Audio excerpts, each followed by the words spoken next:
What's up YouTube, Dave here. Today we're talking drones. Bought a drone. I want to go over what I got. Not going to be a big unboxing. There's plenty of unboxing videos out there. Wanted to kind of just go over my thoughts on them and why I came to that decision. Not that you really care, but I'm going to do it anyways. So going back, I don't know, a couple years, you know, the drones became more prevalent. I used to watch Casey Neistat's videos all the time. At the time, the Phantom series of drones through DJI was the big thing. And I considered, alright, was it going to be worth me getting one? Every time it seemed like I wanted to get one, DJI would switch it up and come out with something better, newer, and you're thinking, geez, maybe I want that one. So when they came out with the Mavic, which to me was a game changer, way smaller footprint, foldable, more portable, I thought, wow, I want that, but the price to me was still a little prohibitive, especially for what I was going to use it for. Then a couple years ago, but my 50th birthday, I decided, okay, I'm going to get one. I'd gotten gift cards, I had some cash set aside, and then they came out with the Spark.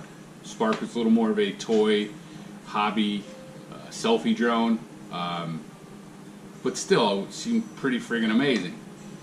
And then, get a good pull the trigger on that maybe, and then all of a sudden, bam, they come out with the Mavic Air.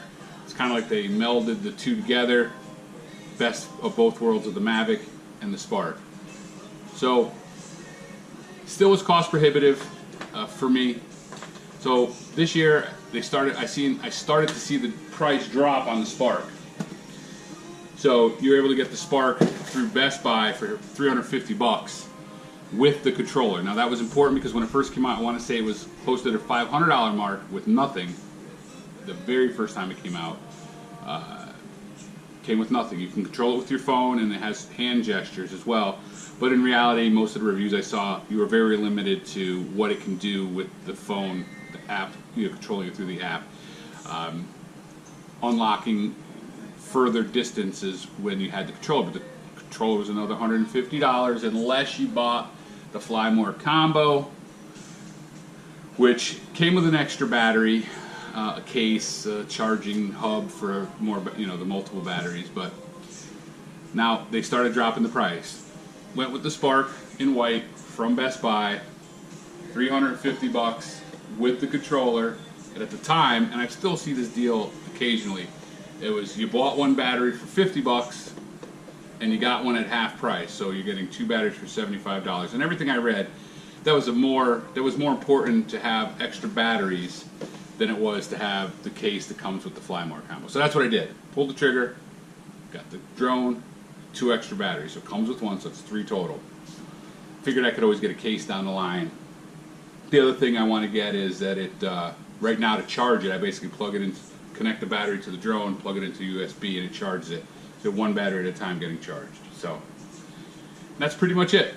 I still think that deal, I think the reason they started dropping the price is the rumors are that they're going to come out with the next edition of the Spark. Probably true. I think for what I'm going to use it for, you are limited. If you're a hardcore serious cinematographer, probably not the drone for you. It's only 4K. It's not 4K, I'm sorry. It's 1080. It only has a 2-axis gimbal opposed to a 3-axis gimbal. Now, I've flown it a few times. I thought it was very easy to fly. The biggest pain was the setup. As soon as you fire it up, you're probably going to need a firmware upgrade.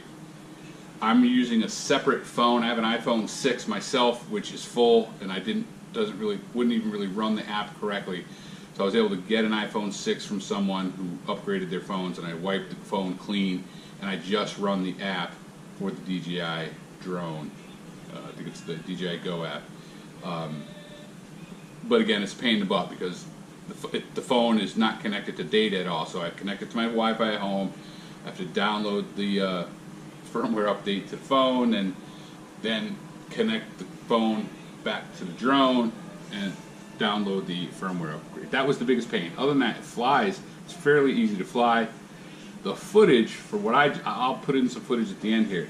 The footage is pretty damn good for 1080 and only 2-axis gimbal. I mean, it's pretty smooth, and the colors are great. I'm still tweaking the settings for at night. I've flown it at night when it has some beautiful sunsets, but you can see nothing. So I think there's a setting in there for manual, and you can open up the shutter, the iris more. I think that's what I'm gonna have to do. I have to do a little more research. So that's it. Hopefully this will be maybe the first of the ongoing series of it as I maybe get some accessories for it. I think it's still a great option if you're just getting into it.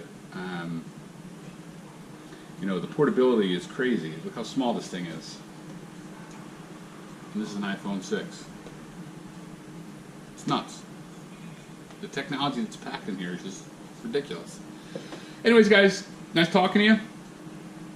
Watch for some footage at the end of my first flight, and I'll talk to you later. Peace!